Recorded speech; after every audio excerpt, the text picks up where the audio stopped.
পৃথিবীর কোনো জায়গায় কারবালা জায়গা পাবেন না।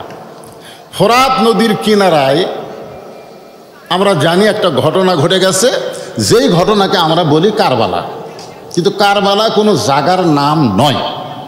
কারবালা হলো আরবি শব্দ। জোরে কোন কি শব্দ? এই শব্দ আগে কি ছিল? আগে এই শব্দ ছিল কারিবুল বালা। কারিবুল বালা মানে বিপদ অতি নিকটে। খুব খেয়াল করবেন, বিপদ অতি নিকটে। খুব খেয়াল করবেন, গোটা পৃথিবী রাজত্ব, কর্তৃত্ব, মালিকানা একমাত্র কার হাতে? এটা বলতে যদি কেউ মুখ বন্ধ রাখেন, আমরা অনেক সময় বলি না, এখন আওয়ামী লীগ ক্ষমতাত আছে, আগামীতে বিএনপি ক্ষমতাতে আসবে। আমাদের কিছু কিছু লোক এরকম গল্প করে, চা খায় আর গল্প করে। আপনারা বলেন তো, ওয়াহুয়া আলা কুল্লি শাইইন কদির, এই আয়াতকে যারা বিশ্বাস করে তারা কখনোই বলতে পারবে না যে আল্লাহ ছাড়া কোনো দল ক্ষমতায় আছে। কোনো দলকে আল্লাহ তাআলা কিছু সময়ের জন্য ক্ষমতা দিছে, কিন্তু প্রকৃত ক্ষমতার মালিককে, যার প্রমাণ হলো হাসিনা। জোরে কোন কথা ঠিক কিনা? যে যার সাঙ্গ পাঙ্গরা বলতেছিল যে 141 সালের আগে আমরা যাব না, এরকম একটা কথা শুনতেছিলাম না যখন। এখন তো বিএনপিরা বহু বড় বড় কথা বলতেছে, অথচ বিএনপি নেত্রীর বাড়ির সামনে একটা বালুর ট্রাক রাখছিল, সেই ট্রাক এরা সরাবার পারেনি। এখন তো হামবে তামবে, হ্যাঁ করেঙ্গে ত্যাগ করেঙ্গে, বহু কিছুই বলতেছে। জোরে কথা কর না কেন? বিএনপি যে এত বড় একটা দল এখন বোঝা যাচ্ছে। এখন বিএনপির কিছু কিছু অতি উৎসাহী নেতারা ভাবতেছে যে আমরা যা বলবো তাই, আমরা ছাড়া বাংলাদেশের কোনো দলই নাই। মানে এক দল ক্ষমতা ছিল আর এক দল ক্ষমতা যাচ্ছে, এটা বলা যাবে না। কারণ ক্ষমতা কোনো দলের না, সব সময় একমাত্র ক্ষমতার মালিক হচ্ছে আমার আল্লাহ। জোরে কোন কথা ঠিক কিনা?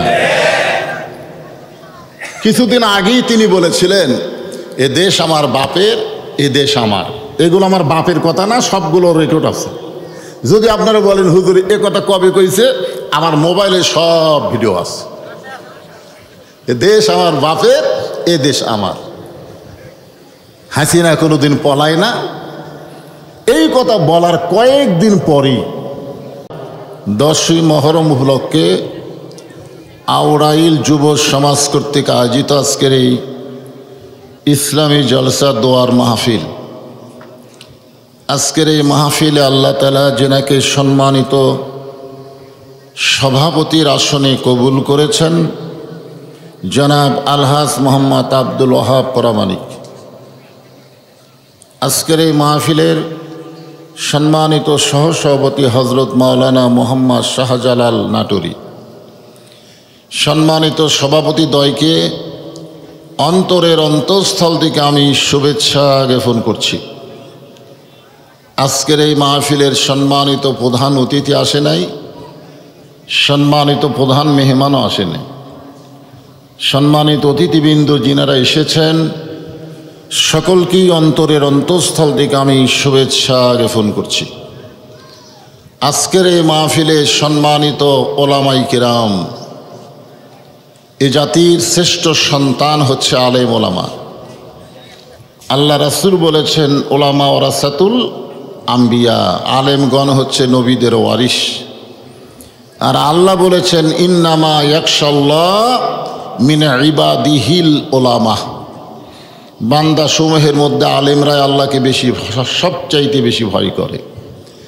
যে সমস্ত আলেম ওলামা আপনাদের মাঝে মাঝে বসে আছেন, মঞ্চে আছেন, মাগরিবের নামাজের পর থেকে এত রাত পর্যন্ত কোরআন হাদিসের আলোকে অত্যন্ত গুরুত্বপূর্ণ আলোচনা করে আপনাদেরকে শোনালেন, আলেম ওলামা সহ আজকের এই মাহফিলের বক্তাগণকে অন্তরের অন্তঃস্থল থেকে আমি শুভেচ্ছা জ্ঞাপন করছি। আজকের এই মাহফিলে আমার সামনে যারা বসে আছেন, সুন্দর হয়ে সুন্দর পরিবেশে আমার সামনে আল্লাহ যিনাদেরকে কবুল করেছেন, যে জায়গার মধ্যে আপনাদেরকে আল্লাহ কবুল করেছেন, যতক্ষণ পর্যন্ত এখানে কোরআন হাদিসের আলোচনা হবে ততক্ষণ পর্যন্ত এই জায়গাটা হবে জান্নাতের টুকরা। আর জান্নাতের টুকরার ভিতরে একমাত্র জান্নাতি মানুষকেই আল্লাহ কবুল করে। এই জন্য আমি বলবো, আমার সামনে যারা বসেছেন সমস্ত জান্নাতি আল্লাহর বান্দাদেরকে অন্তরের অন্তঃস্থল থেকে আমি শুভেচ্ছা জ্ঞাপন করছি।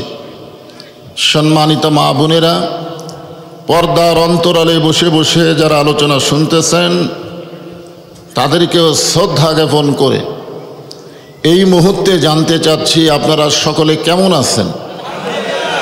আলহামদুলিল্লাহি রব্বিল আলামিন। যে আল্লাহ শারীরিক সুস্থতা এবং মানসিক প্রশান্তি, সুবহানাল্লাহ বলেন। অনেক সময় আমাদের শরীর সুস্থ থাকে কিন্তু মনের মধ্যে শান্তি থাকে না। চিন্তা করে দেখেন, গত বছর এই জুলাই মাসের আজকের এই 6 তারিখে আমাদের অনেকের শরীর সুস্থ ছিল কিন্তু মনের মধ্যে কিন্তু শান্তি ছিল না। কেমন জানি একটা ভয়, না জানি কি হয়। আজরাইল ধরার আগে পুলিশ ধরার ভয়। জোরে কোন কথা ঠিক কিনা? মনে আছে জুলাই আন্দোলনের কথা? মনে আছে গত বছর? হ্যাঁ। কিন্তু ওই 24-এর 5ই আগস্টের পর থেকে আমাদের ভিতরে এই ভয়টার নাই। তবে আমাদেরকে সতর্কতা অবলম্বন করা লাগবে, কারণ মুসলমানের জন্য পুলিশ ধরার চাইতে আজরাইল ধরার গুরুত্ব বেশি। জোরে কোন কথা ঠিক কিনা? আমরা অনেক সময় চিন্তা করি পুলিশ যেন না ধরে, কিন্তু সবচাইতে বেশি চিন্তা করা লাগবে আজরাইল তো ধরবেই, কিন্তু ধরার মতন যেন ধরে। ঠিক কিনা বলেন? তো যে আল্লাহ শারীরিক সুস্থতা এবং মানসিক প্রশান্তি সহকারে আজকের এই জান্নাতের বাগানে আমাদেরকে কবুল করলেন, আমরা সে আল্লাহর উপরে খুশি না বেজার? তাহলে জবান খুলে সমস্বরে সকলে বলবো, রব্বানা লাকাল হামদ হামদান কাসীরান তাইয়িবান মুবারাকান ফীহি। আমরা প্রশংসা করলাম কার? কেন করলাম? এমনি এমনি? আল্লাহর প্রশংসা করার বহু কারণ। তার মধ্যে 1 নম্বর কারণ হচ্ছে রুহের জগতে আল্লাহ আমাদের রুহগুলোকে পছন্দ করে দুনিয়ার জগতে আমাদেরকে মুসলমানের ঘরে কবুল করলেন। আল্লাহ ইচ্ছা করলে আমাদেরকে হিন্দু, বৌদ্ধ, খ্রিস্টানদের ঘরেও পাঠাবার পারতেন। যদি আল্লাহ আমাদেরকে মুসলমান বাদ দিয়ে অন্য কোনো ধর্মে পাঠাতেন তাহলে আমাদের ভাগ্য ভালো না খারাপ হলো? কেমনে বুঝলেন? কারণ পৃথিবীতে যত ধর্ম থাক না কেন, একটাও ধর্ম না, ধর্ম মাত্র একটা। এ কথা আল্লাহ কোরআনে বলেছেন, অমাই ইয়াবতাগি গায়রাল ইসলামা দীনান ফালাই ইউকবালা মিনহু। ইসলাম ছাড়া অন্য কোনো জীবন ব্যবস্থা, ধর্ম কেউ যদি গ্রহণ করে, আল্লাহ বলেছেন লা ইউকবালা মিনহু, তা কখনোই কবুল করা হবে না। আপনারা জানেন যে নবীর চাচা আবু তালেব অত্যন্ত ভালো মানুষ ছিল, ঠিক কিনা বলেন? কিন্তু ইসলাম কবুল করেনি। না করার কারণে সে ব্যক্তিকেও আল্লাহ তাআলা কিন্তু জাহান্নাম দিবে। আযাব কম হতে পারে কিন্তু সে জাহান্নামে যাবে, কারণ সে কাফের ছিল, মুসলমান হতে পারে নাই। আপনারা বলেন তো যে অন্য ধর্মে জন্ম নিয়ে, মনে করেন আপনি হিন্দু ধর্মে, খ্রিস্টান ধর্মে, ইহুদি ধর্মে জন্ম নিলেন, অন্য ধর্মে জন্ম নিয়ে মুসলমান হয়ে মরা সহজ না কঠিন? সহজ। যার প্রমাণ হলো নবীর চাচা। নবী কতবার কলেমার দাওয়াত দিলেন, শেষে মৃত্যুর বিছানায় যখন শায়িত, এমন সময় নবী কানে কানে গিয়ে বললেন, চাচা খালি একটাবার বলেন লা ইলাহা ইল্লাল্লাহ মুহাম্মাদুর রাসূলুল্লাহ, আমি আপনাকে হাত ধরে জান্নাতে পৌঁছে দেব। একটা ক্ষমতা আল্লাহ আমাদের নবীকে দিয়েছেন, তিনি কাউকে ইচ্ছা করলে হাত ধরে জান্নাতে ঢুকাতে পারবেন, সে যত বড়ই পাপী হোক, কিন্তু বেঈমান হলে পারবেন না। জোরে কোন ঠিক কি না? খালি আপনি বলেন। তখন চাচা বললেন, মরেই যখন যাচ্ছি বাপ দাদার ধর্ম ছাড়ব না। এখান থেকে প্রমাণ হলো যে ধর্মের মধ্যে যে জন্ম নেয় মনে করে তার ধর্মই আসল, ঠিক কিনা বলেন? আজকে হিন্দু বলেন, বৌদ্ধ বলেন, তাকে জিজ্ঞাসা করেন তো ধর্মের খবর কে? আমারটাই তো এক নম্বর। আসলে ধর্মের মালিককে তো আল্লাহ কোনটারে এক নম্বর কইছে সেটা খোঁজা লাগবে। ইন্না দ্বীনা ইনদাল্লাহিল ইসলাম, আল্লাহর কাছে ইসলাম একমাত্র মনোনীত জীবন বিধান, ধর্মের নাম। জোরে কোন কথা, ঠিক কিনা? আর সেই ইসলামে আমাদেরকে আল্লাহ কবুল করেছেন। খুশি না বেজার? জবান খুলে বলি আলহামদুলিল্লাহ। আল্লাহ তাআলা শুধু আমাদেরকে মুসলমানের ঘরেই কবুল করেন নাই, বিশ্ব নবী, জোরে কোন কি নবী? বিশ্ব নবী। খুব খেয়াল করবেন, বিশ্ব নবীর উম্মত হওয়ার মতন তৌফিক আল্লাহ আমাদেরকে দান করেছেন। যেই নবীর উম্মত হয়ে আমাদের লাভ কি?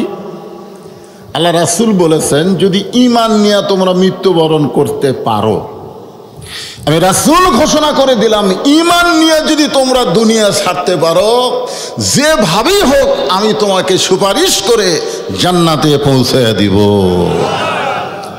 তাহলে বোঝা গেল দুনিয়াতে আমরা মুসলমানের ঘরে জন্ম নিয়ে মুসলমান হয়ে গেছি, ঠিক কিনা বলেন? কিন্তু একটা মারাত্মক কথা আল্লাহ বলেছেন, লা তামুতুন্না ইল্লা ওয়া আনতুম মুসলিমুন, মুসলমান না হয়ে তোমরা কেউ মৃত্যুবরণ করো না। কি বুঝলেন? আমরা কি মরছি? আমরা কি মারা গেছি?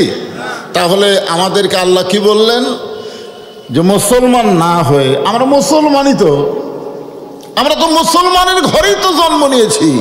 এরপরে আল্লাহ কেন বললেন, ইয়া আইয়ুহাল্লাযীনা আমানু তাকুল্লাহা হাক্কা তুকাতিহি ওয়া লা তামুতুন্না ইল্লা ওয়া আনতুম মুসলিমুন, তোমরা মুসলমান না হয়ে মরো না। আল্লাহ ঈমানদারকে বলতেছেন। তার মানে বোঝা গেল মুসলমানের ঘরে জন্ম নিলেই মুসলমান হয়ে মরা যাবে না। মুসলমান হয়ে মরতে গেলে আমাদের কিছু কাজ করা লাগবে। জোরে কোন ঠিক কিনা? হ্যাঁ, যদি মুসলমান হয়ে আমরা মৃত্যুবরণ করি, যত পাপী হই না কেন, আমাদের কোনো টেনশন নেই, কোনো টেনশন নাই। কেন নাই? ও যে একটা গান গাইছিল, আছেন আমার মুক্তার, আছেন আমার ব্যারিস্টার, সেজ বিচারের হাইকোর্টেতে তিনি আমায় করবেন পার, আমরা পাপী রাসূল জাবিন্দার। আল্লাহ যখন হাকিম হয়ে আমাদেরকে আসামি বানায় বিচার শুরু করবেন, ওই সময় আমাদের নবী উকিল হয়ে, ব্যারিস্টার হয়ে আমাদেরকে সুপারিশ করে জান্নাতে পৌঁছায় দিবেন।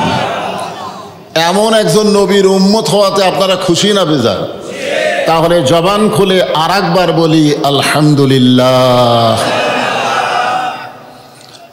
যে পবিত্র কোরআন থেকে আজকে আপনারা আলোচনা শুনবেন, যদিও লিখেছেন এখানে 10ই মহরম উপলক্ষে, 10ই মহরম উপলক্ষে আজকের এই মাহফিল। আমি ঘরের মধ্যে একজনকে বলছিলাম, 10ই মহরম সম্পর্কে আপনারা কি ওয়াজ শুনবেন, আপনারা কি ওয়াজ শুনবেন? তো একজন বলতেছে, হুজুর কারবালার ওয়াজ শুনবো, কারবালার। আর একজন বলতেছে, এর আগেও মাহফিল হয়েছে, ওয়াজ ধরে ঠিকই, ওয়াজ শেষ করে না, মানে ধরে ঠিকই কিন্তু সমাপ্তি হয় না। তো আমি আমি বুঝতে পারলাম যে 10ই মহরম মানে আপনারা মনে করছেন কারবালা, আপনাদের ধারণা কারবালাই হলো 10ই মহরম। আসলে তা না। এখানে 10ই মহরমের বিশাল একটা ঘটনা এবং বহু ঘটনার সমন্বয়, সবগুলো আনন্দের। জোরে কেন সুবহানাল্লাহ। 10ই মহরমে যা হয়েছে সবগুলো কি আনন্দের। সবচাইতে বেশি আনন্দ হলো মূসা আলাইহিস সালামেরটা, যেটা আল্লাহ রাসূলের হাদিসে প্রমাণ হয়ে গেছে। মূসা আলাইহিস সালাম আল্লাহর একজন মস্ত বড় পয়গম্বর ছিলেন। তার একটা ডিগ্রি ছিল কালিমুল্লাহ। জোরে কোন কি ডিগ্রি? মাঝে মধ্যেই তিনি তুর পর্বতে যাইতেন আল্লাহর সঙ্গে কথা বলার জন্যে। আল্লাহ রাসূল বলতেছেন, মূসা নবীকে আল্লাহ তাআলা এমন একটা যোগ্যতা দিয়েছেন, যিনি তুর পর্বতে গিয়ে সরাসরি আল্লাহর সঙ্গে কথা বলতে পারতেন। এ কথা শুনে কিছু সাহাবী একটু মন খারাপ, আল্লাহ রাসূল বললেন, তোমাদের মন খারাপ হওয়ার কারণ কি? বলে, আমরা জানি আমাদের নবী হলো বিশ্ব নবী এবং বিশ্বাসও করি আমাদের নবী হলেন সাইয়্যিদুল আম্বিয়া সাইয়্যিদুল মুরসালিন, সমস্ত নবীদের নেতা, সমস্ত নবীদের ইমাম। তাহলে মুসা নবীকে আল্লাহ সরাসরি কথা বলার যোগ্যতা দিল, আর আমার নবীর সঙ্গে আল্লাহ কথা বলবার গেলে জিবরাইল সেট করলো। মাঝখানে কি সেট করলো? কথা কন না কেন? জিবরাইলের মাধ্যমে আল্লাহর বাণী কোরআন আল্লাহ নবীর কাছে পাঠালো। তো আল্লাহ রাসূল বললেন, সাহাবীরা, মুসা নবী শুধু নিজে কালিমুল্লাহ, কিন্তু তার উম্মতেরা কালিমুল্লাহ ছিল না। মুসা নবী শুধু নিজেই কালিমুল্লাহ, আল্লাহর সঙ্গে কথা বলতে পারত, কিন্তু মুসা নবীর কোনো উম্মতকে আল্লাহ কালিমুল্লাহ ডিগ্রি দেয়নি। তোমরা শুনলে খুশি হবে, আমার যে সমস্ত উম্মতেরা আল্লাহর কোরআনকে তেলাওয়াত করবে, আল্লাহর কোরআনকে গ্রহণ করবে, তাদের প্রত্যেককেই আল্লাহ তাআলা কালিমুল্লাহ ডিগ্রি দিয়ে জান্নাত দিয়ে দিবে। কারণ কোনো ব্যক্তি যখন কোরআন পড়ে, আপনারা বলেন তো সে কার সাথে কথা কয়? কোরআন কার বাণী? মাশাআল্লাহ। এখন সেই কোরআন থেকে কোরআনের আয়াতকে সামনে নিয়ে আমি 10ই মহরম উপলক্ষে আলোচনা করব, তবে যেটা ধরবো এটা শেষ করবো ইনশাআল্লাহ। আমার ওয়াজ যারা শুনছেন সবাই জানেন যে আমি খামসা খামছি না, আবার ওয়াজের এক জায়গায় থুয়ে আগামী বছর দাওয়াত দিব সে পিলিয়ারও আমি না, কারণ এখান থেকে বাড়ি যাওয়ারই গ্যারান্টি আমার নাই, আবার আগামী বছর আসবো সেই গ্যারান্টি আমি কোথার থেকে দিব? এজন্যে যেটা ধরবো সেটাই আপনাদের সামনে আজকের আলোচনা হবে ইনশাআল্লাহ। এই গরমের দিন এই যে মেয়ে মানুষের মতন বোরকা পরাছেন কেন? এই যে কাপড়গুলো দিয়া ওদিকে কি আছে? বাড়ি? ও আচ্ছা আচ্ছা, ও মানে বাতাসে লড়তেছে, তো ওই বাতাসগুলো আপনাদের দিচ্ছে না, আর ওটা না থাকলে বাতাস লাগতো আর কি, এজন্য বলতেছে। ঠিক আছে, আপনারা একটু স্বীকারোক্তি দিবেন, এই কোরআন শরীফের ভিতরে কোনো সন্দেহ? এটা স্বীকারোক্তি দেওয়া লাগবে তো। হ্যাঁ, সন্দেহ আছে নাকি? এই যে একজন নেতা বলে গেল সব দেখা হলো শেষ, আগামীতে আমরা দেখব আল্লাহর কোরআনের বাংলাদেশ। যে কোরআনের বাংলাদেশ আপনারা দেখবেন সে কোরআন সম্পর্কে একটু স্বীকারোক্তি দেওয়া লাগবে না? আপনারা বলেন তো, এই কোরআনে কোনো সন্দেহ আছে? মাশাআল্লাহ। এই কোরআনে কোনো ধোঁকা আছে? এ কোরআনে কোনো গোজামিন আছে? লা রাইবা ফি হুদাল্লিল মুত্তাকিন। কোনো সন্দেহ সংশয় নাই, পাইকারি হারে সবাইকে হেদায়েত দিবে না, কেবলমাত্র মুত্তাকি হবে যারা, আল্লাহর কোরআন থেকে হেদায়েত পাবে তারা। জোরে কোন সুবহানাল্লাহ। সেই পবিত্র কালামুল্লাহ শরীফ থেকে একটা সূরার দুটো আয়াত আমি আপনাদের সামনে তেলাওয়াত করেছি। 114টা সূরা কোরআনে আছে। জোরে বলেন কয়টা? 114টা সূরা কোরআনে আছে। 29 পারার প্রথমেই যে সূরা, এই সূরাটার নাম হলো সূরায়ে মুলক। জোরে বলেন নাম কি? মুলক। আমি সেই সূরায়ে মুলক থেকে আপনাদের সামনে 10ই মহরমকে সামনে নিয়ে আলোচনা করব। আগে যে আয়াতে কারিমা তেলাওয়াত করলাম তার বাংলা অর্থ কব, আপনারা দেখবেন তো আয়াতের সাথে ওয়াজের মিল আছে কিনা, এইটা আপনাদের খোঁজা লাগবে। জোরে কোন ঠিক কিনা? একটা আয়াত পড়লাম আর অন্য ওয়াজ করলাম তাহলে হবে না তো। এখানে আল্লাহ বলতেছেন তাবারাকাল্লাযী বিয়াদিহিল মুলক। খুব খেয়াল করবেন, গোটা পৃথিবী রাজত্ব, কর্তৃত্ব, মালিকানা একমাত্র কার হাতে? এটা বলতে যদি কেউ মুখ বন্ধ রাখেন, আমরা অনেক সময় বলি না, এখন আওয়ামী লীগ ক্ষমতাতে আছে, আগামীতে বিএনপি ক্ষমতাতে আসবে। আমাদের কিছু কিছু লোক এরকম গল্প করে, চা খায় আর গল্প করে। আপনারা বলেন তো, ওয়াহুয়া আলা কুল্লি শাইইন কদির, এই আয়াতকে যারা বিশ্বাস করে তারা কখনোই বলতে পারবে না যে আল্লাহ ছাড়া কোনো দল ক্ষমতায় আছে। কোনো দলকে আল্লাহ তাআলা কিছু সময়ের জন্য ক্ষমতা দিছে, কিন্তু প্রকৃত ক্ষমতার মালিককে, যার প্রমাণ হলো হাসিনা। জোরে খান কথা ঠিক কিনা? যে যার সাঙ্গ বাঙ্গরা বলতেছিল যে 141 সালের আগে আমরা যাব না, এরকম একটা কথা শুনতেছিলাম না? যখন এখন তো বিএনপিরা বহু বড় বড় কথা বলতেছে, অথচ বিএনপি নেত্রীর বাড়ির সামনে একটা বালুর ট্রাক রাখছিল, সেই ট্রাক এরা সরাবার পারেনি। এখন তো হামবে তামবে, হ্যাঁ করেঙ্গে ত্যাগ করেঙ্গে, বহু কিছুই বলতেছে। তোর কথা কর না কেন? বিএনপি যে এত বড় একটা দল এখন বোঝা যাচ্ছে। এখন বিএনপির কিছু কিছু অতি উৎসাহী নেতারা ভাবতেছে যে আমরা যা বলবো তাই, আমরা ছাড়া বাংলাদেশের কোনো দলই নাই। মানে এক দল ক্ষমতা ছিল আর এক দল ক্ষমতা যাচ্ছে, এটা বলা যাবে না। কারণ ক্ষমতা কোনো দলের না, সব সময় একমাত্র ক্ষমতার মালিক হচ্ছে আমার আল্লাহ। জোরে কোন কথা ঠিক কিনা? কিছুদিন আগেই তিনি বলেছিলেন, এ দেশ আমার বাপের, এ দেশ আমার। এগুলো আমার বাপের কথা না, সবগুলো রেকর্ড আছে। যদি আপনারা বলেন হুজুর এ কথা কবে কইছে, আমার মোবাইলে সব ভিডিও আছে। এ দেশ আমার বাপের, এ দেশ আমার। হাসিনা কোনোদিন পলায় না। এই কথা বলার কয়েকদিন পরেই, বেশি দিন লাগেনি, কয়েকদিন পরে রাত 9টার সময় 1.5 লাখ টাকার খাট, 12,000 টাকার কম্বল ওড়ে তামানি দিয়ে বলতেছে আমার বাড়ি আমার ঘর, আমাকে নামাইকে 5 তলায়। জোরে কোন কয় তলায়? 5 তলায় উঠে এই দোয়া পড়ে ঘুমে গেছে যে আমার বাড়ি আমার ঘর, আমাকে নামাইকে। ঘুমের পূর্বে একটা দোয়া আছে, সেই দোয়া কি আপনারা পড়েন? আল্লাহুম্মা বিইসমিকা আমুতু ওয়া আহইয়া। আপনি এই দোয়াটা যখনই পড়বেন, আমুতু শব্দ উচ্চারণ করার সঙ্গে সঙ্গে আপনার ঈমান আপনাকে বলে দিবে তুমি ঘুম যাচ্ছ, তুমি চেতন হতে পারবা না যদি আল্লাহ তোমাকে চেতন না করে। জোরে কোন কথা ঠিক কিনা? এই দোয়া না পড়ে কি দোয়া পড়ছে? আমার বাড়ি আমার ঘর, আমাকে নামাইকে। তখন কান্দের 2 ফেরেশতা বলতেছে আল্লাহ, যে দোয়া পড়ে ওই কম্বলের মধ্যে ঘুমালো, এক নামানার কেউ নাই। রাত 3টার সময় আল্লাহ একটা ভূমিকম্প দিছে। জোরে কোন কি কম্প? ভূমিকম্প বোঝেন? খালি বিল্ডিং একটু কাঁপে উঠছে। এই বিল্ডিংয়ের কাঁপুনি দেখে ওই এত ফোর্সে নামছে যে কম্বলের মধ্যে যার লুঙ্গি খুলে আসে ঘুমের চোটে, ওটা পরার কথাও আর খেয়াল নেই। একেবারে কি হয়ে নামছে? ন্যাংটা হয়ে নামছে। ফেরেশতারা বলতেছে আল্লাহ নামাইলা নামাইলা, তাই বলে ন্যাংটা করে নামাইলা? আল্লাহর সাথে ক্ষমতার অহংকার করে যারা কথা বলবে, আল্লাহ ইচ্ছা করলে হাসিনার মতন তাদেরকে ন্যাংটা করে জেদ ছাড়া করবে। জোরে কোন কথা ঠিক কিনা? বিশ্বাস করতে হবে একমাত্র ক্ষমতার মালিককে, কেবলমাত্র ক্ষমতার মালিককে, সবসময় ক্ষমতার মালিককে।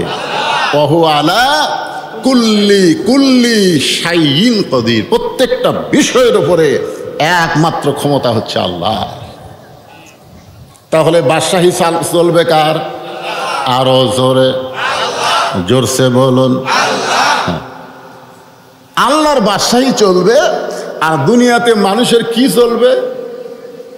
যখন আল্লাহ তাআলা আদমকে তৈরি করেনি, তখন আল্লাহ তাআলা ফেরেশতাদের সামনে বললেন, ওয়াইজ ক্বালা রাব্বুকা লিল মালাইকাতি ইন্নী জাইলুন ফিল আরদি খলিফা। যখন আদমকে আল্লাহ তৈরি করেনি, তখনই আল্লাহ ফেরেশতাদের সামনে বললেন আমি দুনিয়াতে খলিফা পাঠাবো। জোরে কোন কি পাঠাবো? হযরত আবু বকর কি খলিফা? জোরে কোন আবু বকর কি? হযরত ওমর কি? হযরত ওসমান কি? হযরত আলী কি? হযরত আমিরে মুয়াবিয়া কি?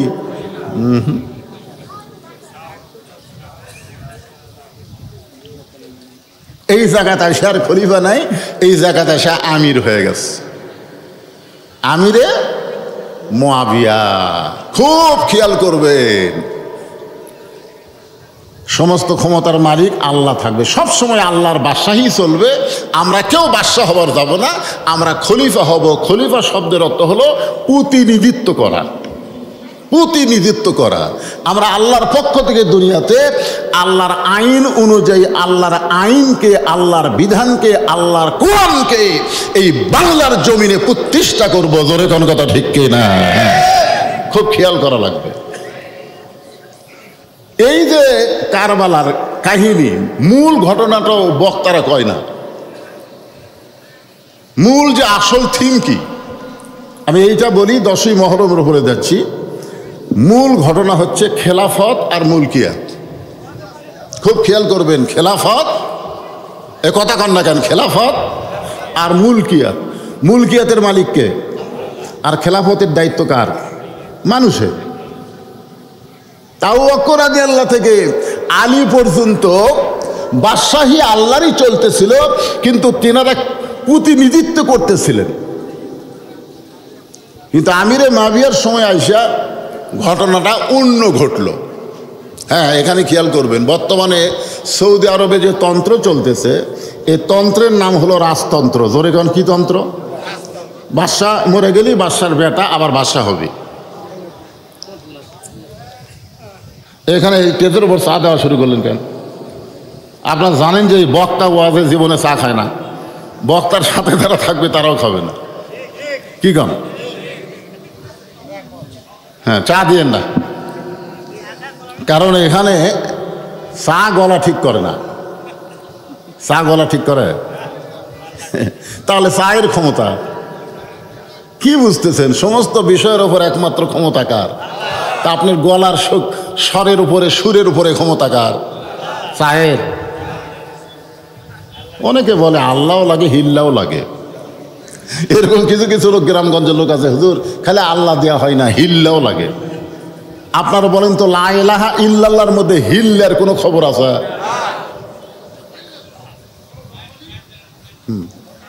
তাহলে আমরা কি বলবো? শুধু আল্লাহ লাগে, হিল্লা, জোরে বলেন, হিল্লা লাগে না। অনেকে বলে আল্লাহও লাগে, হিল্লাও লাগে না, তা লাগে না। হ্যাঁ, খুব খেয়াল করে শুনবেন।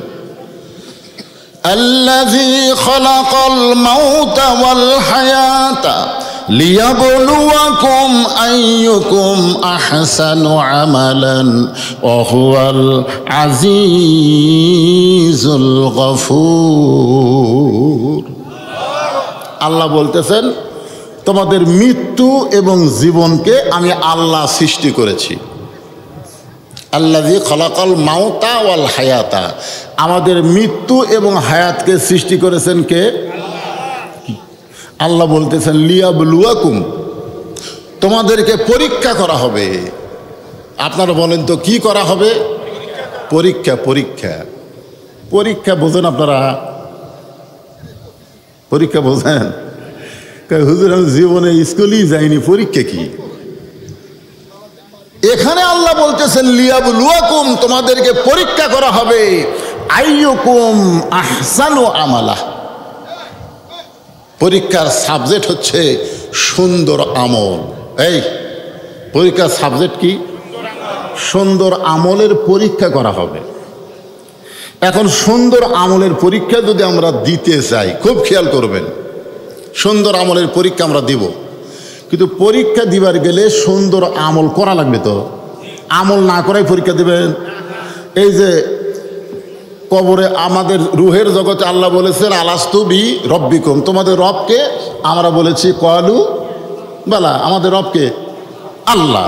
আবার কবরে যাওয়ার পরে প্রথম প্রশ্ন কি হবে? তো রবের কথা তো আমরা রুহের জগতে বলছি, আবার কবরে ঢুকেই একই প্রশ্ন, মান রব্বুকা, তোমার রবকে? কথা কয় না আল্লাহ। পারবেন তো বলবেন?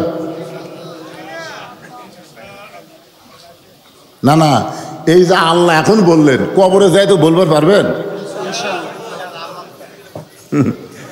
আল্লাহ সুযোগ দিবি না তো। আল্লাহ বলেছেন তোমাদের পরীক্ষা করা হবে। মসজিদের মধ্যে যায় যখন আপনি নামাজের নিয়ত করে প্রথম কি বলেন? আলহামদুলিল্লাহি রব্বিল আলামিন। আপনি রুকুতে গিয়ে কি বলেন? সুবহানা রব্বিয়াল। সেজদায় গিয়া কি বলেন? সুবহানা রব্বিয়াল। সামি আল্লাহু লিমান হামিদা বলার পরে কি বলেন? রব্বানা লাকাল হামদ। এই যে বারবার রব রব রব রব নামাজের মধ্যে যখন আপনি বলেছেন, কবরে যাওয়ার পরে যখন বলবে মান রব্বুকা, তোমার রবকে, তখন রবের উত্তর আপনাকে দেওয়া লাগবে না, আপনার নামাজি দাঁড়িয়ে বলবেন এই মুমকিন নাকি যেই ব্যক্তি সারা জীবনে নামাজের মধ্যে গিয়ে এতবার রব রব জিকির করেছে, আবার কবরে এসে মান রব্বুকা আবার? তখন মুনকির নাকির বলবে আল্লাহ তোমার বান্দাকে মান রব্বুকা প্রশ্ন করার সাথে সাথে নামাজ যে খেপা খেপছে, আল্লাহ বলে যে নামাজ নিয়ে কবরে আইছে, তার রবের উত্তর হয়ে গেছে। জোরে কর সুবহানাল্লাহ। তাহলে রবের উত্তর দিবার গেলে পরীক্ষায় পাশ করতে হলে আমাদের নামাজি হওয়া লাগবে। জোরে কর, কথা ঠিক কিনা? কথা বলেন ঠিক কিনা? কিন্তু এখন তো বাংলাদেশের সবাই নামাজ পড়ে না। যেই যুবকেরা আজকে যুব সমাজের উদ্যোগে আজকের এই 10ই মহরম মাহফিল হচ্ছে, আপনি খুঁজলে দেখেন এই যুবকদের মধ্যে অনেকেই মাগরিব এসব নামাজই পড়েনি। এরা মাহফিল করতেছে, 10ই মহরমের ওয়াজ শুনবে, কিন্তু নামাজের গুরুত্ব বুঝবে না। এই জন্য আল্লাহ বলতেছেন, তোমাদের মৃত্যু এবং হায়াতকে আমি আল্লাহ সৃষ্টি করেছি লিয়াবলুয়াকুম, তোমাদেরকে পরীক্ষা করা হবে। আর পরীক্ষার বিষয়টা হচ্ছে আইয়ুকুম আহসানু আমালা, সুন্দর আমলের পরীক্ষা। এখন সুন্দর আমল আমরা করতে চাই, ঠিক কিনা বলেন? কিন্তু সুন্দর আমল করতে গেলে সুন্দর একটা পরিবেশের দরকার আছে না নাই? পরিবেশ, জোরে কান কি? আজকে আমাদের বাংলাদেশে যেই পরিবেশ চলতেছে, আগে আপনাদের কারবালা শব্দের অর্থ বলি। কারবালা কিন্তু কোনো জাগার নাম না। আজকে আপনারা একটু মনোযোগ দিয়ে শুনবেন, কারবালা কোনো জাগার নাম না। পৃথিবীর কোনো জায়গায় কারবালা জাগা পাবেন না। ফোরাত নদীর কিনারায় আমরা জানি একটা ঘটনা ঘটে গেছে, যেই ঘটনাকে আমরা বলি কারবালা। কিন্তু কারবালা কোনো জাগার নাম নয়। কারবালা হলো আরবি শব্দ। জোরে কোন কি শব্দ? এই শব্দ আগে কি ছিল? আগে এই শব্দ ছিল কারিবুল বালা। কারিবুল বালা মানে বিপদ অতি নিকটে। খুব খেয়াল করবেন, বিপদ অতি নিকটে। এই শোনেন, আমাদের গ্রামে একজন লোকের নাম হলো শুকুর আলী। নাম কি? কিন্তু এখন সবাই ডাকে শুকরা শুকরা করে। শুকরা করলেই ডাক উত্তর দেয়, কেরা শুকরা উত্তর দেয়। কিন্তু ওর নাম কি শুকরা? ওর নাম হলো শুকুর আলী। তাহলে আসলে কারবালা এটা ছিল কারিবুল বালা, কিন্তু সংক্ষেপে বলে কারবালা। এর অর্থ হলো বিপদ অতি নিকটে। আপনারা বলেন তো, আমাদের সবচাইতে বড় বিপদ অতি নিকটে, তার নাম কি?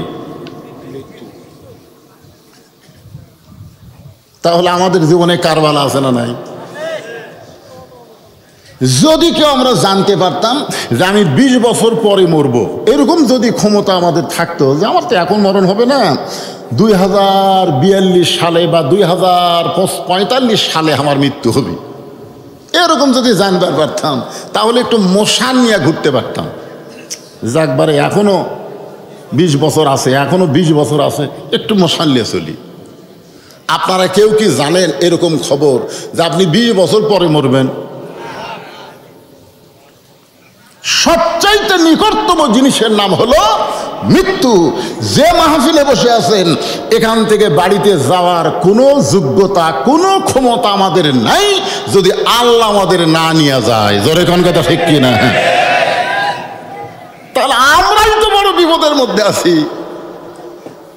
হাসিনার 16 বছরে ওয়াজ করছি, বাড়ির থেকে বের হলেই আমার বউ আমার কানে কানে বলে দিতেন, আজকে কোথায় যাবেন? বলে অমুক জায়গায়। তাই দেখে শোনা ওয়াজ করবেন। বলে কি দেখবো? বলে আশেপাশে আগে দেখবেন, পুলিশের গাড়ি, র্যাবের গাড়ি, আওয়ামী লীগ সরকারের কোনো ক্যাডার ট্যাডার আশেপাশে আছে কিনা, এরকম দেখে শোনা ওয়াজ করবেন। আমি বললাম কেন? বলে এমন ওয়াজ করবেন আপনি যেন ধরা না পড়েন, আপনি যেন ধরা না পড়েন, আপনি যেন আবার সহি সালামতে বাড়িতে আসতে পারেন। আমি তখন বইয়ের কপালে একটা চুমা দিলাম। বউ বলতেছে, আমার কথা আপনার বিশ্বাস হয়েছে? আমি বললাম না। তো চুমা দিলেন কেন? বলে চুমা দিয়ে তোমাকে বুঝাইতে চাচ্ছি জীবনের শেষ চুমা, আর হয়তো আমার চেহারা দেখতে নাও পারো। বউ চুম করে বলতেছে, এর আগেও তো পুলিশ আপনাকে অনেকবার ধরছে, আপনাকে তো ছেড়ে দিছে, তো জীবনে দেখা হবে না। তার মানে আমি বললাম, তুমি চিন্তা করো পুলিশ ধরা, আর আমি মুসলমান হয়ে চিন্তা করি আজরাইল ধরা। জোরে কোন কথা ঠিক কিনা? যে কোনো মুহূর্তে আমাদেরকে আজরাইল ধরতে পারে, কোনো চিন্তা নাই, কোনো টেনশন নাই, ধরুক আজরাইল। আপনারা বলেন তো, হোসেনকে যে আজরাইল ধরছে, এটা কি আজরাইলের ইচ্ছাই না আল্লাহর ইচ্ছায়? কথা বলেন না কেন, কার ইচ্ছায়? আল্লাহর ইচ্ছা। এই যে হোসেনকে কারবালার প্রান্তরে আল্লাহ তাআলা এভাবে নিয়ে গেলেন, এই নিয়ে যাওয়ার মধ্যে আমাদের মূল শিক্ষা, আজকে সেই শিক্ষাটুকু আপনাদেরকে আমি জানাবো কোরআনের এই দুইটা আয়াতের মাধ্যমে। একটু মনোযোগ দিয়ে খেয়াল করবেন। আর 10ই মহরম সম্পর্কে যেটা বলতেছিলাম সেটা শুরু করলাম। হ্যাঁ, মনোযোগ দেন। শুরু করলাম 10ই মহরম। এখন তুর পর্বতের কিনারায় গিয়া মুসা নবী দাঁড়িয়ে আছেন। কোন নবী? মুসা নবী দাঁড়িয়ে আছেন। কিছুক্ষণ পরে আল্লাহ বলতেছেন, মুসা তোমার খবর কি? মুসা বলতেছে আলহামদুলিল্লাহ। তো এখন আল্লাহ তাআলা মুসা নবীর খবর নিল, মুসা তোমার খবর কি? মুসা বলতেছে আলহামদুলিল্লাহ। তো মুসা নবী আল্লাহর সঙ্গে কথা বলার যোগ্যতা আছে না নাই? এই জন্য মুসা নবী বললেন, আল্লাহ আপনার খবর কি? মানে কথা বলার। আপনি যদি বলেন হুজুর আপনি কেমন আছেন, তাহলে আমারও উচিত হলো ভাই আপনি কেমন আছেন, এটা বলার দরকার আছে না নাই? জোরে কেন আছেন নাই? তো আল্লাহ বলতেছে মুসা তোমার খবর কি? মুসা বলতেছে আলহামদুলিল্লাহ। এখন মুসা বলতেছে আল্লাহ আপনার খবর কি? এখন মুসা নবী তো আলহামদুলিল্লাহ বলেই খবর শেষ করে দিছে, কিন্তু এখন আল্লাহ কি করবে? আল্লাহ কেমন আছে? এখন যদি আপনাদেরকে বলি যে আমাদের বাংলাদেশে আল্লাহ কেমন আছে, খুব খেয়াল করে শুনবেন। কারিবুল বালা মানে বিপদ অতি নিকটে। আমাদের বাংলাদেশে আল্লাহ কেমন আছে? কে ভাই খবর কি? দেখতেছেন না হুজুর এদিকে বাড়ি ঘর সব আমার, ওই সাইডে যা দেখতেছেন পুকুর পুষ্করি এগুলো আমার, এই সাইডে যা দেখতেছেন এগুলো আমার বড় ভাইয়ের, পিছন দিকে যা দেখতেছেন আমার বাপ চাচা। এই এরিয়ার মধ্যে পাও দেওয়ার মতন জায়গা কারু নাই, সব। তো সবই যদি তোমাকে হয় আল্লাহর, তখন বলতে যে হুজুর আল্লাহর জায়গা যদি দেখবার চান তাহলে 2 মিনিট হাঁটা লাগবে। কয় মিনিট? আল্লাহর জায়গা দেখবার গেলে 2 মিনিট হাঁটা লাগবে।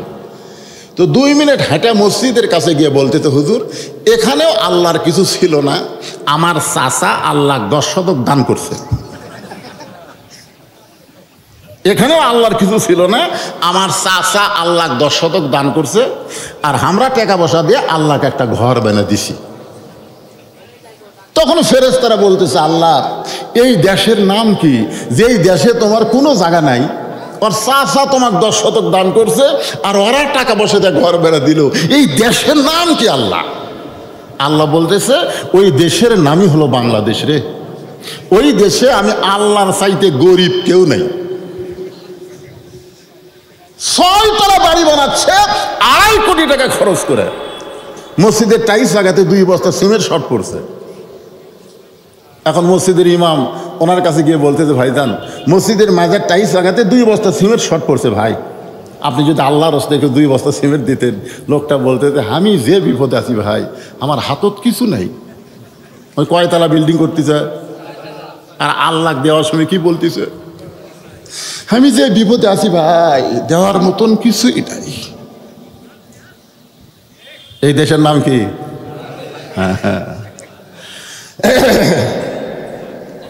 এখন মুসা বলতেছে আল্লাহ আপনার খবর কি? সঙ্গে সঙ্গে আল্লাহ বললেন আমি আল্লাহ কেমন আছি যদি জানবার চাও, ইজহাব ইলা ফিরআউন ইন্নাহু তাগা।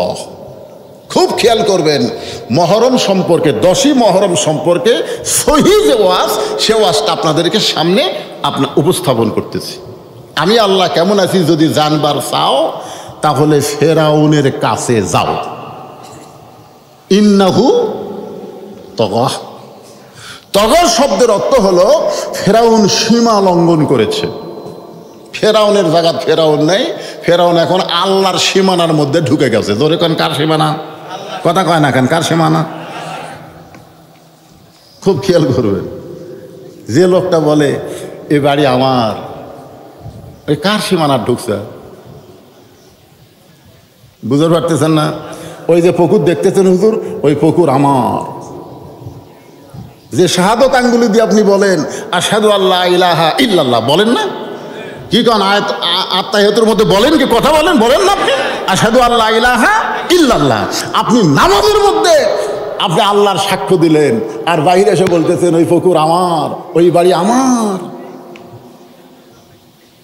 তাহলে আপনি তো সীমানা ত্যাগ করে আল্লাহর সীমানার মধ্যে ঢুকে গেছেন, যার মালিক আল্লাহ, আপনি কিছুই না, আর সেই জায়গার মালিকানা দাবি করতেছেন। তার মানে আপনিও বড় ফেরাউন না হলেও, আমি বড় ফেরাউন না হলেও ছোট ফেরাউন হয়ে গেছি। জোরে কোন কথা কর না কেন ভাই? এখন আল্লাহ বলতেছে, মুসা আমি আল্লাহ কেমন আছি যদি দেখবার চাও, জানবার নয়, ওই জানা কাম হবি না, দেখা লাগবি। জোরে কোন কথা ঠিক কিনা? সারা জীবন খালি জানাই গেলাম। এই কোরআন পৃথিবীর শ্রেষ্ঠ কিতাব, এটা জেনে কাম হবে না, এই কোরআনকে বাস্তব চোখে দেখা লাগবে। জোরে কোন কথা ঠিক কিনা? কথা বলেন। স্বাধীনতার পর থেকে আমরা কোরআনকে শুধু জানছি, কোরআনকে জানাইতে জানাইতে কোরআনের পাখি আল্লামা সাইদিকে অন্যায়ভাবে 13 বছর জেলখানায় বন্দি করে রাখছে। জোরে কোন কথা ঠিক কিনা? এই কোরআনকে জানানোর জন্য জেলখানার মধ্য থেকে তাকে হাসপাতালে নিয়ে গিয়ে হত্যা করা হলো। কোরআন আমরা কম জানি না, আমরা কোরআন শুধু জানলে হবে না, দেখা লাগবে, দেখা।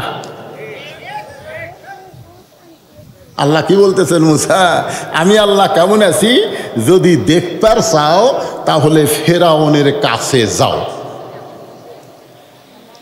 কে কথা কয় রে এইদিকে রে? এ হুজুর রাই, আপনি খোঁজ লিয়া দেখেন, মুরব্বী খোঁজ লিয়া দেখেন, এরা হলো সিজার করা।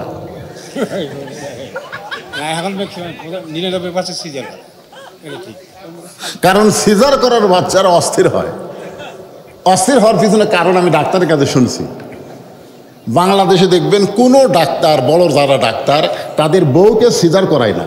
আপনি খোঁজ করে দেখেন আপনার নাটোরে, বড় ডাক্তার, ভালো ডাক্তার, তার বউকে সিজার করায় না। কারণ নর্মালে বাচ্চা নেয়, নর্মালে বাচ্চা নিলে বাচ্চারও লাভ, মায়েরও লাভ। তাহলে কি এক নম্বর কি, বাংলাদেশের কোনো ভালো ডাক্তার বউরে সিজার করায় না। 2 নম্বর একটা কথা হলো, পীরের বউ কোনোদিনও মুরিদ হয় না। আপনারা খোঁজলা দেখবেন, পীরের বউ কোনোদিন মুরিদ হয় না। কারণ বউ জানে এই মাঝে মধ্যে মুরিদের বউয়ের দিকে চোখ মারে, এই লুচ্চার হাতে মুরিদ কে হবে যায়। আর 3 নম্বর একটা সত্যি কথা হলো, মওলানাদের বাড়িতে কোনোদিন মিলাদ হয় না। এরা পরের বাড়িতে পড়ায় কিন্তু নিজের বাড়িতে হয় না। জোরে কোন কথা ঠিক কিনা? ঠিক করলেও ঠিক, না করলেও ঠিক। কি সিজার করা বাচ্চারা অস্থির হয় কেন? কারণ জন্মের আগেই যার পেট কাটছে, ওই 3 দিন পরে নর্মালে জন্ম নিত, কিন্তু ওর মায়ের ধৈর্য না থাকার কারণে ওর পেট কাটা লাগছে। ওর মা প্রসব বেদনা ভোগ করবি না, মায়ের পায়ের তলে জান্নাত। ইয়ার কি মানে? বাপের পায়ের তলে তো জান্নাত না, জান্নাত হলো মায়ের পায়ের তলে। জোরে কোন কথা ঠিক কিনা? এটা কোন মা? প্রসবের কথা মা বিনে সেই ব্যথা কেউ তো বুঝিবে না। মাজন ঠেকিয়া সন্তানের দায়, অকালে মা মারা যায়, কেন সে মায়ের ভক্তি করো না। এমন দরদি হবে কেউ হবে না আমার মা, মা গো। কিন্তু ধৈর্য নাই। ইন্নাল্লাহ মা সাবরিন, ধৈর্যশীলদের সঙ্গে কে আছে? আমরা টেজের ওপর যে 4 জন বসে আছি, আপনারা বলেন তো আমরা কি সিজার করা? সব নর্মালে না? আজ থেকে 10 বছর আগে, 15 বছর আগে অনেক লোক সিজারই বুঝেনি সিজার কি। এখন এই টাকার লোভে ডাক্তাররা কয় পানি কম, আলট্রাসাউন্ড করে কয় পানি কমে গেছে, শুকে গেছে, ব্যাঁকা হয়ে আছে, টাকা কামাই করবি। কারণ প্রত্যেকটা ডাক্তার জানে মা যদি ধৈর্য ধারণ করে এই বাচ্চা নর্মালি জন্ম নেবে, নর্মালি জন্ম নেবে। কারণ পেটের মধ্যে যে আল্লাহ দিবার পারছে সে আল্লাহ দুনিয়াতে বের করতেও পারবে। জোরে কর কথা কর না কেন? কিন্তু অধৈর্য, ওই প্রসবের ওই ব্যথা সহ্য করবি না, এই জন্য ডাক্তারের কাছে গেছে। ডাক্তার তো দেখতেছে 3 দিন পরে এমনি হবি, তো খামা খা টাকাটা ছাড়ি কেমনে। তা আলট্রাসাউন্ড রিপোর্টে বলতেছে একটু ব্যাঁকা হয়ে আছে, একটু ব্যাঁকা, মানে সাইজ হয়ে নাই। পানি নাই, একটা প্রসব নিতে গেলে যে পানি থাকা লাগে, পানি শুকে গেছে। বাধ্য হয়ে সিজার করে দেখে বাচ্চা ঘুম পাড়তেছে, কারণ ওর 3 দিন পরে দুনিয়াতে আসার কথা, কিন্তু 3 দিন আগে যে পেট কাটছে, ওই আন কি করবি? ওই মায়ের পেটের মধ্যে ঘুম পাড়তেছে। এখন ঘুমন্ত বাচ্চা জেতা না মরা, এটা টেস্ট করার জন্য ওরা পেটের থেকে বের করে এরকম মাথার উপর একটা ঘুরান দেয়। ধরে এখন কি দেয়? এরকম মাথার উপর একটা ঘুরান দিলেই বাচ্চা ওই ঘুরানের কারণে করে কান্দা ওঠে। ওই যে মাথার ঝাঁকি লাগলো ভাই, ওই ঝাঁকির কারণে ওই মোবাইল ছাড়া ভাত খায় না, মোবাইল ছাড়ার কান্না থামে না। জোরে কোন কথা ঠিক কি না? এই সিজার করা অস্থির। তো এ যে বসে আছে বুঝবারই পারতেছে না হুজুর এখানে কি ওয়াজ করতেছে। সামনে এসে বসলে কিছুটা বুঝবার না পারলেও আপনাদের মাঝে মাঝে বসলে ওই বাচ্চারা ঘুম পাড়ুক, কিন্তু তাও কোরআনের মাহফিলের একটা বরকত তারা পাত। জোরে কোন কথা ঠিক কি না? তাহলে কি বলতেছিলাম? আল্লাহ বললেন, আমি আল্লাহ কেমন আছি? যদি জানবার চাও ইযহাবিলা ফেরাউন, তাহলে ফেরাউনের কাছে যাও, দেখো। মুসা আলাইহিস সালাম ফেরাউনের দরবারে এসে দেখে ফেরাউন সীমানা লঙ্ঘন করে, মানে সীমানা একটা ইন্নাহু তগা, তগা মানে কি? সীমানা বোঝেন না? সীমানা বোঝেন না? এই পকেট, এটা আমার সীমানার মধ্যে, এটা আমার সীমানা। কার সীমানা? আমি ওয়াজ করবো, কিছুক্ষণ পর পরে পকেটে হাত দেব। আপনারা মনে করবেন হুজুর একটা বদ অভ্যাস হলো, মাঝে মাঝে পকেটে হাত দেয়, কিন্তু খারাপ মনে করবেন না। কিন্তু যদি আমি সীমানা ত্যাগ করে এই পকেটে হাত দেই,